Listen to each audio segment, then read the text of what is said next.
nome é Nicola. Eu sou um mágico e eu acho que a melhor forma de esconder um bis é dentro de uma carta. Olha só.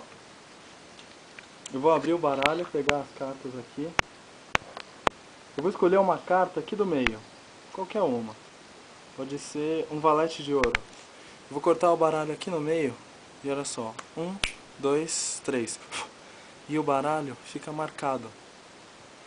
Porque ninguém vai suspeitar que eu vou colocar um bis dentro de uma carta. Olha só. E o mais impressionante, essa carta aqui é exatamente o valete de ouro. E olha só que legal. 1, 2, 3.